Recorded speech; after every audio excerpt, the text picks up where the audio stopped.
SS technical সলিউশনে আপনাদের স্বাগত।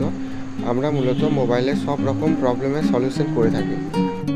এই সেটটি আইফোন XR, এটি একটি কাস্টমার আমাদের কাছে নিয়ে এসেছে। এই সেটটি মূলত শর্ট হওয়ার কারণে অন হচ্ছে না, কোনো রিডিংও নিচ্ছে না। এই সেটটি কাস্টমার আমাদের আগে আরেক টেকনিশিয়ানকে দেখিয়েছিল, বাট উনি সারাতে গিয়ে সেটটির ব্যাটারি এমন অবস্থা করে ফেলেছে যে ব্যাটারির কোনো কাজই হবে না। এটা ব্যাটারি রিপেয়ার করতে গিয়ে ব্যাটারিটা পুরো নষ্ট করে ফেলেছে।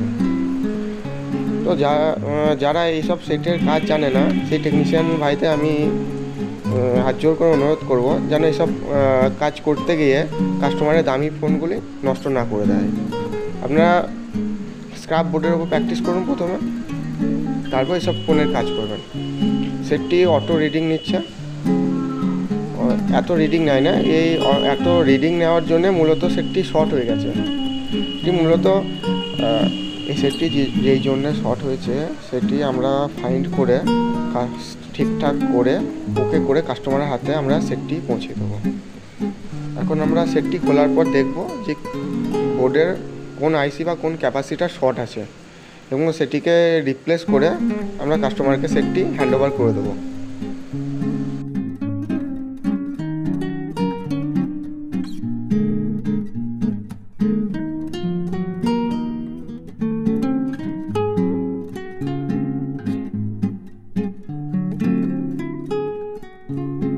আমাদের এই সেটটি নেটওয়ার্ক আইসি থেকে শর্ট দেখাচ্ছে। দেখবো এটি অ্যাকচুয়াল নেটওয়ার্ক আইসি শর্ট আছে না নেটওয়ার্ক আইসি আশেপাশে কোনো ক্যাপাসিটার শর্ট আছে। যদি কোনো ক্যাপাসিটার শর্ট থাকে তাহলে ক্যাপাসিটারটাকে রিমুভ করে দেবো। যদি নেটওয়ার্ক আইসি শর্ট থাকে তাহলে সেটাকে আমাদের রিপ্লেস করতে হবে।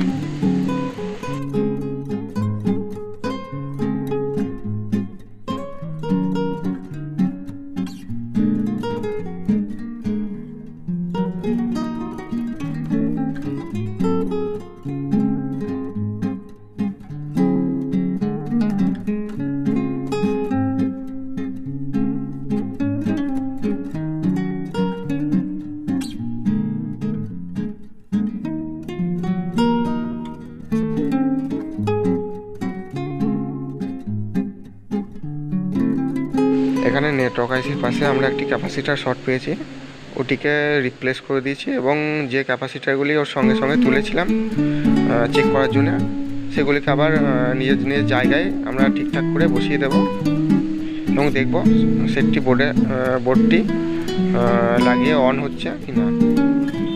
এরপর আমরা বোর্ডটি চেক করে দেখব আর কোনো শর্ট আছে কি না।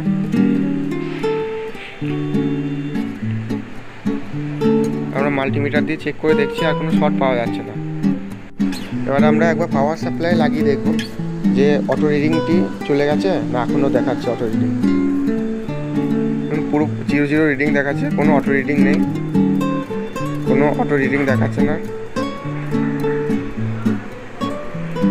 আর বোর্ডটিকে আমরা সেটা লাগিয়ে দেখব অন হচ্ছে কিনা।